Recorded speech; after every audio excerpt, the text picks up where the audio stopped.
ఇవాళ మళ్ళీ మొత్తం పోలీసులు ఈ డిపార్ట్మెంట్ లేదు, ఆ డిపార్ట్మెంట్ లేదు, అందరూ కూడా ఇక్కడ ఈ ప్రమాణ స్వీకారం డ్యూటీస్ లో ఉన్నారు. సో డెఫినెట్ గా ఆ ప్రమాణ స్వీకారం అయిన తర్వాత perhaps they might look at it, otherwise నేను ఫాలో అప్ చేస్తాను. ఓకే, అంటే మీరు జగన్మోహన్ రెడ్డి గారిని ఈ ఇష్యూలో ఎలా ఫిక్స్ చేద్దాం అనుకుంటున్నారు? ఎందుకంటే ఆయన అక్కడ లేడు, పాయింట్ నెంబర్ 1. పాయింట్ నెంబర్ 2, ఒక చీఫ్ మినిస్టర్ అయినంత మాత్రాన మిమ్మల్ని తీసుకొచ్చి కస్టడీలో చంపేయమని, దాన్ని కస్టడియల్ డెత్ అంటారు కదా, లేకపోతే లాకప్ డెత్ అంటారు. చాలా సినిమాల్లో చూసాం, బయట కూడా చాలా చూసాం. అలాంటి చేయమని అన్నారని కానీ ఏంటంటే వాళ్ళ ఐడియా ఏంటంటే, నాకు అప్పటికి కొద్ది జస్ట్ 3.5 months బ్యాక్ నాకు హార్ట్ సర్జరీ అయ్యింది కాబట్టి, అంటే నేను డిక్లేర్డ్ పేషెంట్స్ కదా. సో నేను అలాగా ఇలా అరెస్ట్ షాక్ కి బహుశా గుండె ఆగి చచ్చిపోయాడని చెప్పి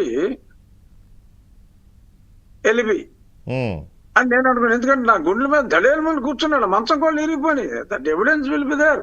ఆ నెక్స్ట్ డే ఆ మంచం ఇరిగిపోయినట్టు చూసిన ఆఫీసర్లు ఆ మంచం, ఇరిగిపోయిన మంచం తీసుకెళ్లి పక్కన పెట్టిన డీటెయిల్స్ అన్ని కూడా అక్కడ నిష్పక్షపాతంగా అక్కడ అడిగితే చెప్పేస్తారు. ఎందుకంటే మంచం విరిగిపోతే మంచం కూడా వేసినట్టు దానికి ఏదో రిపేర్ ఖర్చులు కూడా రాసుకుని ఉంటారు అక్కడ.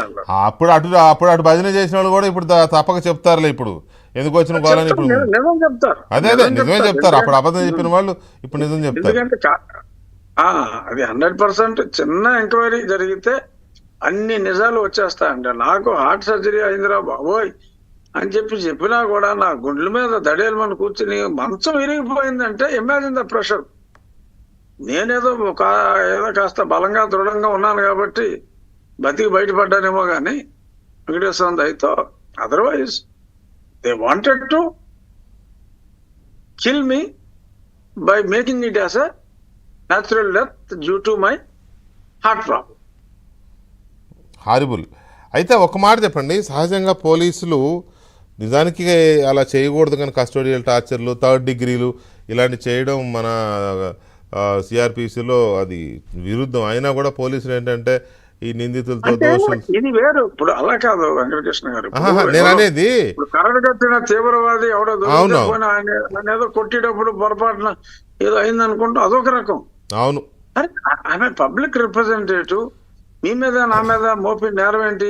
ఈ గవర్నమెంట్ ని టాపుల్ చేయడానికి ప్రయత్నం చేస్తున్నాం అంట మనం. అరే టీవీల్లో ఒక చెడుని చెడు అని చెప్తే అంటే ఇప్పుడు చంద్రబాబు నాయుడు గారు కూడా చెప్పారు, ఈ ప్రభుత్వంలో జరిగిన అన్యాయాలన్నీ ఎలక్షన్ క్యాంపెయిన్ లో చెప్పారు. పవన్ కళ్యాణ్ గారు చెప్పారు, నేను చెప్పా. అది రాజద్రోహం ఎలా అవుతుంది?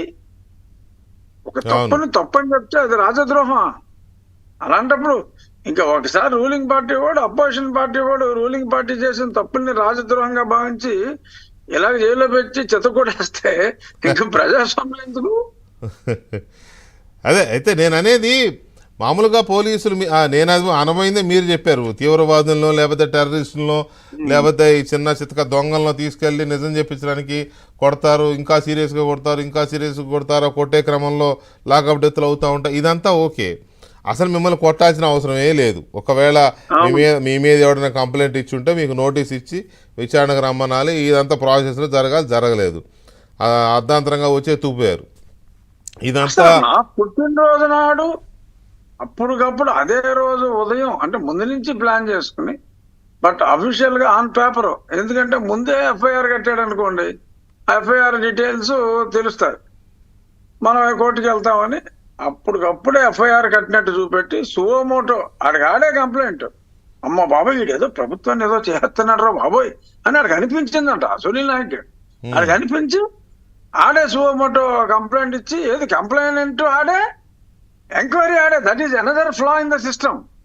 యాక్చువల్ గా కంప్లైనెంట్ వేరుంటాడు, యాక్షన్ తీసుకున్నాడు వేరుంటాడు. ఇక్కడ కంప్లైనెంట్ వాడే, యాక్షన్ తీసుకున్నదే వాడే. బాధ్యత